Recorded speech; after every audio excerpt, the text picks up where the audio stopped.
Salam dan bahagia. Kembali lagi bertemu dalam demonstrasi kontekstual modul 3.1 wawancara dengan kepala sekolah dalam pengambilan keputusan berbasis nilai-nilai kebajikan sebagai seorang pemimpin. Perkenalkan, saya Sadi Marianus, guru di SMP Negeri 1 Atap 1 Kayan Tengah. Kali ini saya akan mewawancarai dengan dua kepala sekolah, yaitu tentang pengambilan keputusan berbasis nilai-nilai kebajikan sebagai seorang pemimpin.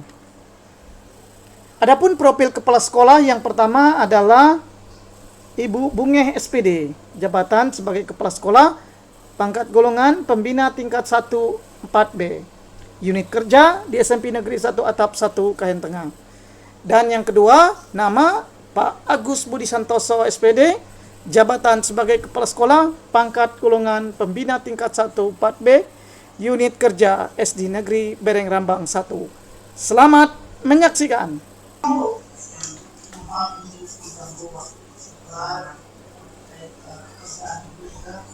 Ini ada saya izinnya Bu untuk mewawancara Ibu terkait beberapa pertanyaan sama Bu menjadi pimpinan. Sudah berapa tahun itu? 9 tahun. Dan waktu yang sedikit Bu, dengan persoalan atau ada banyak pengambilan keputusan memang sudah dilakukan ya Bu. Selama ini dalam pengambilan keputusan itu ada dilema etika dan rujukan moral ya Bu. Dilema etika itu di mana dalam pengambilan keputusan itu sama-sama benar ya. Sedangkan kalau rujukan moral itu ada sesuatu hal benar dan salah dalam pengambilan itu. Nah, dalam terkait dengan pengambilan keputusan dilema etika itu bagaimana? Pengambilan keputusannya betul-betul sulit sekali karena ini sama-sama benar. Ya, ini masalahnya banyak Pak sebenarnya dari sekolah ini yang harus benar-benar berpikirnya dulu menimbang mana yang baik yang harus kita ambil. Contohnya seperti kemarin waktu kenaikan kelas seorang siswa yang tidak bisa atau kurang bisa membaca. Sebenarnya kalau sesuai aturan siswa itu tidak akan bisa naik kelas. Karena dia ini mempunyai kekurangan yang contohnya seperti membaca tadi yang tidak lancar. Tapi ini orangnya ini rajin, tidak pernah bolos, tidak pernah tidak sekolah, dan tidak pernah lalai dalam tugas yang diberikan oleh guru selalu pertimbangan kemarin banyak sehingga anak ini bisa dinaikkan adalah hasil jadi rapat dengan guru dan kesepakatan dengan orang tua. Jadi memang dilema ya Bu, kemudian yang bersangkutan itu mau dinaikkan tapi belum bisa membaca Bu. Terus kalau tidak dinaikkan yang bersangkutan tidak secara sikap kali mengumpulkan tugas gitu kemudian. Bagaimana kemudian Ibu mengambil keputusan terutama dalam kasus yang dilema itu terjadi? Keputusan yang kemarin kan sesuai dari hasil rapat dan guru sudah memberi pendapat juga dari hasil rapat itu dan juga dari hasil kesepakatan dengan orang tua. Ada kesepakatan dengan orang tua ya. Kalau terkait dengan orang tua itu kesepakatan seperti apa? Misalnya keputusan lalu bisa bersama orang tua. Keputusannya itu orang tua bersedia meres anaknya dengan orang yang bisa mengajar anaknya ini supaya bisa membaca. Contohnya saran kami kemarin yaitu dengan guru SD yang sudah senior yang sudah berpengalaman dalam mengajar anak yang kurang atau lambat membaca sehingga bisa akhirnya bisa membaca. Orang tuanya bersedia. Kemudian ada orang tua juga ya Bu. panggil, terus Tuhan bersedia supaya bisa baca, kemudian teruskan naik. Ya, Baik. Apakah kira-kira kemudian hal-hal ini sudah dianggap efektif? kalau efektif itu bisa efektif dan juga ya kenapa? Karena kendalanya itu terhadap siswa yang lain, dampaknya itu. Kenapa si siswa ini bisa naik sedangkan dia tidak bisa membaca? Misalnya nanti setelah kita sama dengan guru untuk mengembangkan ini, kalaupun ada dampaknya siswa yang naik, nanti tidak bisa menjelaskan nanti siswa yang lain nanti, supaya mereka juga harus lihat pelajaran dan harus bisa membaca. Berarti memang keputusan itu sebelum diambil memang harus ada beberapa bagian yang memang kita lakukan, tidak langsungnya. Kira-kira tantangan seperti apa ketika kemudian sudah mengambil keputusan dan menjalankan?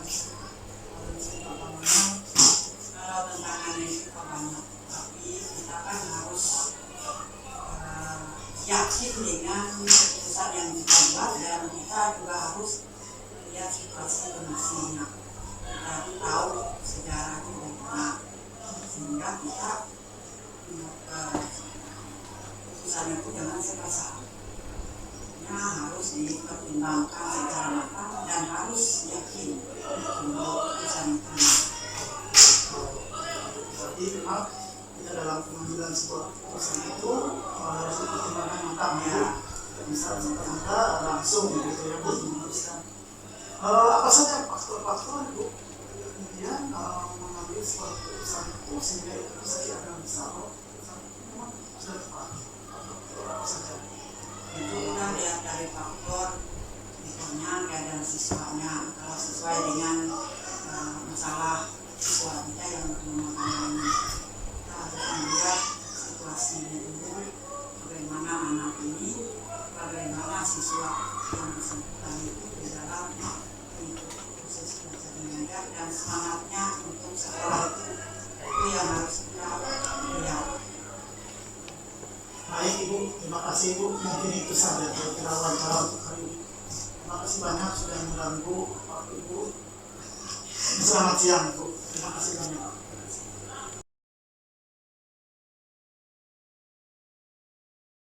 Selamat siang Pak Agus ya. Mohon izin Pak mengganggu waktu sebentar. Ini Pak, terkait kegiatan saya ini Pak yang mengikuti program saat ini. Lalu saya mohon izin untuk mewawancarai Pak Agus terkait beberapa pengambilan kebijakan yang pernah Pak Agus putuskan atau Pak Agus laksanakan selama ini. Mungkin Pak Agus sudah lama ya Pak ada di Kelas Pak? Sudah lama ya, sudah di beberapa tempat Pak ya? Dari kemarin dari ini Cibalong yang lagi ke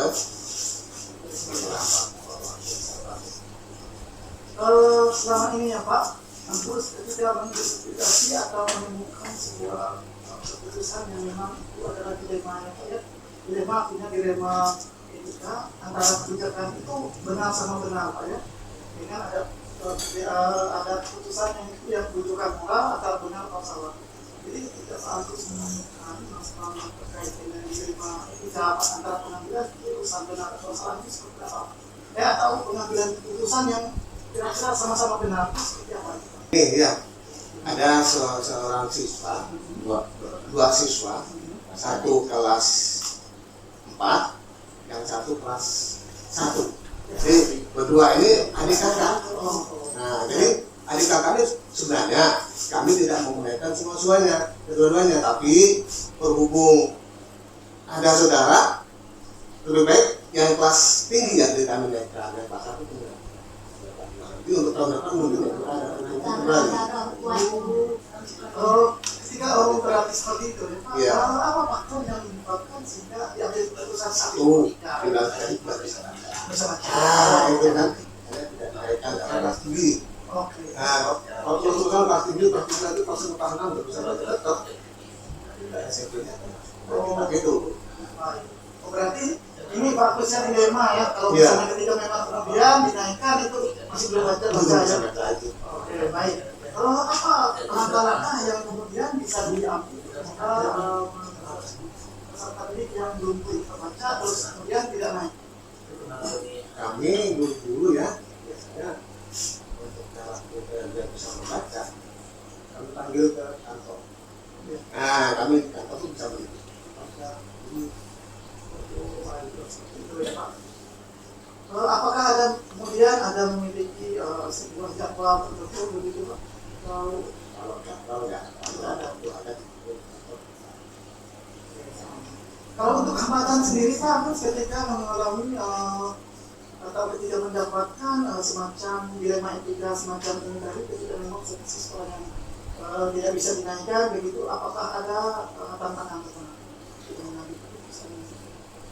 Ada sih ada, cuma ya kalau yang kita mengadukan tapi ya enggak. Wah kadang-kadang kan, oh, kenapa anak saya dinaikkan pada anak saya ini itu biar orang tua. Tapi kami yang mengajar dilihat lagi dan tahu lagi masalah anakku usaha enggak, baca enggak, seorang guru yang bisa menilainya. Orang tua bilang anak saya ini bisa belajar, Pak, bisa membaca, itu kata mereka. Tapi kalau kata guru kan berbeda lagi. Ya, kan guru kan setiap hari kan di kelas, kalau mereka kan di padahal anak saya sudah tes, sudah les. Tapi kalau udah banyak les kan di rumah. Gitu. Baik, makasih Pak Agus. Dari semua yang itu, kira-kira pembelajaran apa yang kemudian bisa diambil dari keputusan buat pembelajaran yang bisa diambil ketika ini tidak naik, atau refleksinya kemudian, atau ada pernah menyesal ketika kemudian membuat sebuah keputusan ini, lalu kemudian pada akhirnya kurang tepat gitu, atau memang keputusan yang diambil itu sudah tepat, kita anggap sudah tepat karena memang sudah kita gabungkan atau diskusikan. Apakah pengaruh refleksi seperti itu Pak? Kemudian mengambil sebuah keputusan tidak ada ya? Bekerjasama dengan guru, dengan sekolah dan guru bekerjasama. Makanya gimana supaya anak bisa belajar tersebut, gimana caranya supaya anak bisa tadi membaca itu. Kami berkali tahu sama kita. Baik, terima kasih Pak Agus. Saya banyak belajar dari Pak Agus.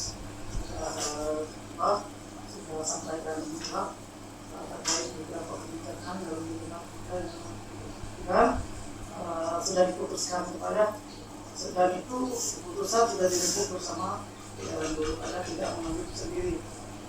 Mungkin itu Pak Agus. Terima kasih banyak atas waktunya ini mengganggu Pak Agus. Selamat siang Pak Agus.